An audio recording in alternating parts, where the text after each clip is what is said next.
नमस्कार मित्रांनो. एक छोटासा व्हिडिओ मी बनवलेला होता, ज्याच्यामध्ये इंटर्नशिप आणि फर्स्ट नोकरी त्याच्या प्रिपरेशनच्या संदर्भात थोडासा बनवला होता. आणि जो व्हिडिओ बनवला होता तो ॲक्च्युअल माझा कॅज्युअल लीव होते, कॅज्युअल डेला बनवला होता.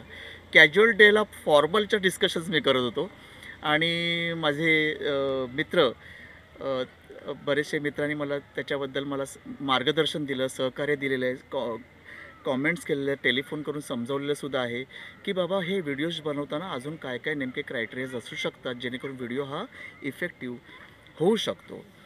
तर तोच विषय माझा पुढचा आहे आता, इंटर्नशिप आणि फर्स्ट नोकरी म्हणजे प्लेसमेंट ऑपॉर्च्युनिटी मी सांगेन त्याच्यामध्ये. आता इंटर्नशिप हा काही एजमध्ये आपण आर्टिकलशिप म्हणतो, अजून वेगवेगळ्या प्रोफेशनल कोर्समध्ये वेगवेगळी नावं आहेत त्याची. कुठे कुठे आपण त्याला अप्रेंटिसशिपसुद्धा म्हणतो. तर जो काय असेल तो आपल्या मॅनेजमेंटमध्ये, मार्केटिंगमध्ये याला इंटर्नशिप प्रोग्राम्स आपण म्हटलेलं आहे.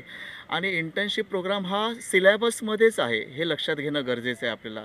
मग बऱ्याच वेळेला तो 3 महिने ते 6 महिन्यापर्यंतचा एक्सटेन्शन मिळू शकतो आपल्याला, कारण परीक्षा कशा आहेत त्यानुसार.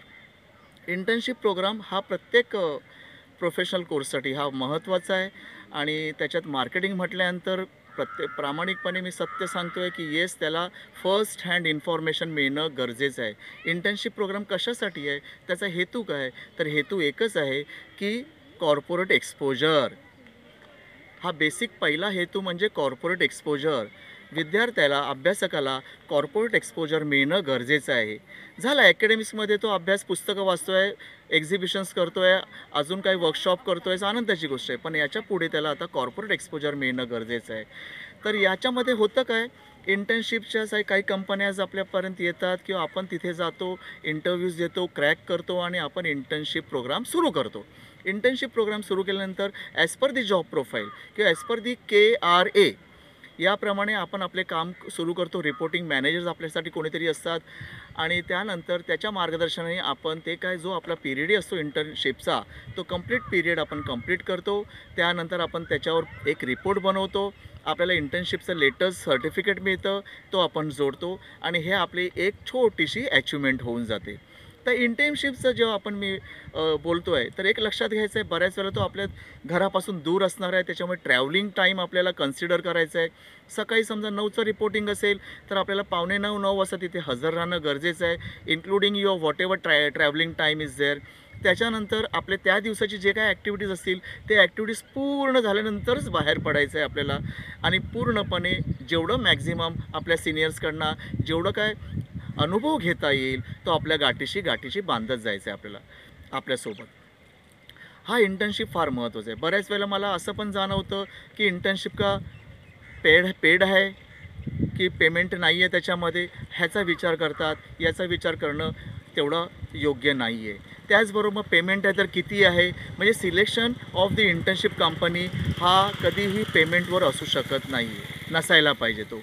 हा जेवढा आपल्याला अनुभव मिळेल, जेवढी कंपनी चांगली आहे त्याच्यावर हा पूर्णपणे असणार आहे, लक्षात घ्या. तदनंतर मी प्लेसमेंटबद्दलही बोलणार आहे. प्लेसमेंटची फर्स्ट अपॉर्च्युनिटी जी आपल्याला मिळते, प्लेसमेंट कंपनीमार्फत मिळत असेल, इन्स्टिट्यूटमार्फत मिळत असेल, आपण कुठेतरी अप्लाय करतो आहे. आज हल्ली ऑनलाईन ॲप्लिकेशन्स आहेत, कन्सल्टंट्स आहेत, HR कन्सल्टन्सीज आहेत. ह्या सगळ्यामार्फत जी काही आपल्याला पहिला जॉब मिळणार आहे, मी आता प्रिपरेशन्सच्या गोष्टी करत नाही, मिळणार आहे, तेव्हा तो ऑफर लेटर आपल्याला येतो. ऑफर लेटर जेव्हा येतो तो एक्सेप्ट करायचा हा आपल्यावर असतो. कारण दोन्ही बाजूला म्युच्युअल बेनिफिट्स त्याच्यात दिसणं गरजेचं आहे आपल्याला.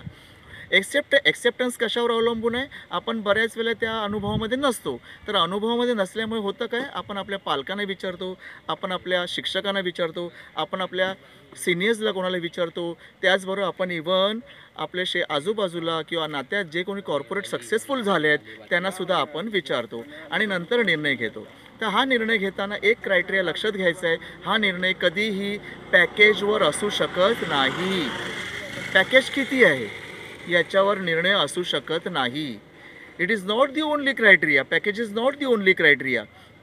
आपल्याला कंपनी कशी आहे, कुठल्या सेगमेंटमध्ये काम करत आहे, त्याचा ब्रँड इमेज कसा आहे, ओव्हरऑल त्याचा मार्केटमध्ये त्याचा इमेज काय आहे, त्याच्या इंटरमिडियरीजमध्ये त्यांचं काय म्हणणं आहे, त्या लोकांचं एम्प्लॉई फ्रेंडली जाणवते आहे का आपल्याला, आपल्याला आपल्याला काही अनुभव घेण्यासाठी जास्तीत जास्त वाव मिळणार आहे का तिकडे, तेवढी संधी मिळणार आहे का, आपले सिनियर्स जे आहेत ते आपण गेल्यानंतरच आपल्याला कळणार आहे, तरी एक अंदाज घेणं गरजेचं आहे की किती आपल्याला कोऑपरेट करणार आहेत.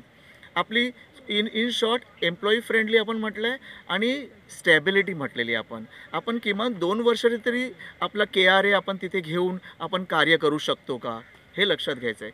कारण झालं आहे काय, हे क्रायटेरियाज आलेले आहेत अभ्यासामधून, अनुभवातून. बऱ्याच वेळेला काही कंपन्या मोठा पॅकेजेस देते आणि तदनंतर आपण पाहिलेलं आहे की 3 ते 6 महिने किंवा वर्षाच्या आत त्या व्यक्तीला, त्या विद्यार्थ्याला दुसऱ्या जॉबसाठी अप्लाय करण्याची परिस्थिती होते. ह्याच्यामुळे झालं काय, मग जेव्हा आपण रेझ्युमे आपला बिल्ड करत चाललो आहे त्याच्यामध्ये दिसतं की एवढीच महिने किंवा एवढेच वर्ष त्यांनी काम केलेलं आहे, तो आपला रेझ्युमे डिस्टर्ब करत असतो. आपण कॉर्पोरेटचे दरवाजे उघडून आपण आतमध्ये जातो आहे, पण आपलाच कॉर्पोरेटचा दरवाजा बंद करण्याचा प्रकार होतो आहे की काय, असं जाणवतं आहे आपल्याला. लक्षात घ्या. तर रेझ्युमे आपला डिस्टर्ब होतो त्याच्यामुळे हायर पॅकेज हा ओनली क्रायटेरिया होऊ शकत नाही आहे.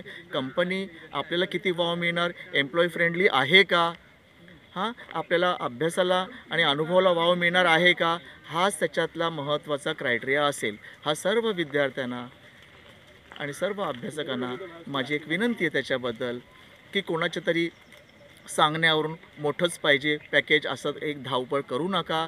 कारण जेव्हा पॅकेज वाढतो आपल्याला जाणवतं की एसेट वाढणार आहे, असेट्स ज्याला म्हणतो आपण, पण प्रत्यक्षात लायबिलिटी वाढत असते. हे अनुभवावर मी तुम्हाला सांगतो आहे.